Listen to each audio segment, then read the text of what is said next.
कब होता है?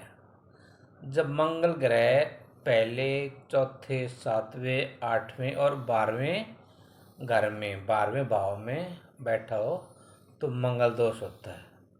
पहला भाव लगन का हो गया, चौथा भाव सुख शांति का, सातवां भाव विवाह का, आठवां भाव परिवार की गहराई का, 12वां भाव खर्चे का, सुख शांति का।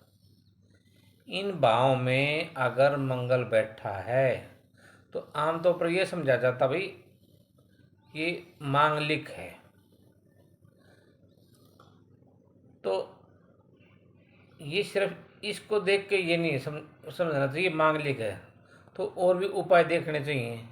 और उपाय मान ली उसमें देखने चाहिए हमें बृहस्पति की और गुरु उसकी शुक्र की स्थिति कैसी है। अगर बृहस्पति और शुक्र मजबूत हैं, बृहस्पति तो ज्ञान के देवता हो गए और शुक्र सुख शांति के प्रेम के देवता हैं, अगर ये दोनों मजबूत हैं तो मंगल दोष काफ़ी हद तक कमज़ोर हो जाता है। और इसी प्रकार अगर मंगल अपने खुद की मेष में या वृश्चिक में बैठे हुए हैं या उच्च राशि में मकर राशि में बैठे हुए हैं तो भी मंगल दोष काफ़ी हद तक कम हो जाता है।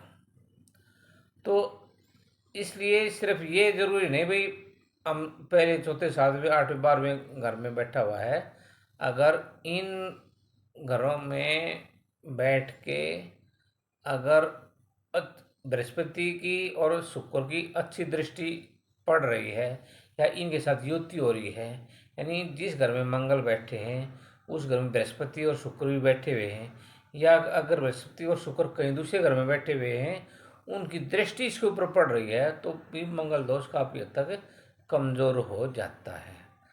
तो हमें किसी अच्छे ज्योतिष को दिखा के या खुद देखना चाहिए, या मेरे पास भेज दीजिए कुंडली अपनी, मेरे व्हाट्सएप नंबर पे भेज दीजिए 9015849774 पे, तो मैं बता दूंगा मंगल दोष कितना है और उसे उपाय भी साथ में बता दूंगा।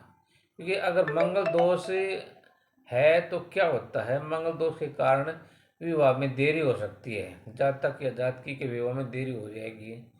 और अगर शादी हो भी गई तो दोनों के विवाह में कटुता आ जाएगी, घर परिवार में सुख शांति नहीं रहेगी और कुछ न कुछ दुर्घटना की संभावना रहती है। तो इस हिसाब से मंगल को शांत करने के लिए उपाय होते हैं। अगर आपको कहीं दिखाई दे रहा है मंगल ग्रह है, मांगलिक है, कुंडली में विवाह में देरी हो रही है, तो आप कुंडली को मेरे पास भेजो, डेट ऑफ बर्थ, बच्चे की जन्म स्थान कहाँ है और कब पैदा हुआ है, तो मैं आपको बता दूंगा दोनों कुंडली मिला के मांगलिक दोष है या नहीं है। Thank you.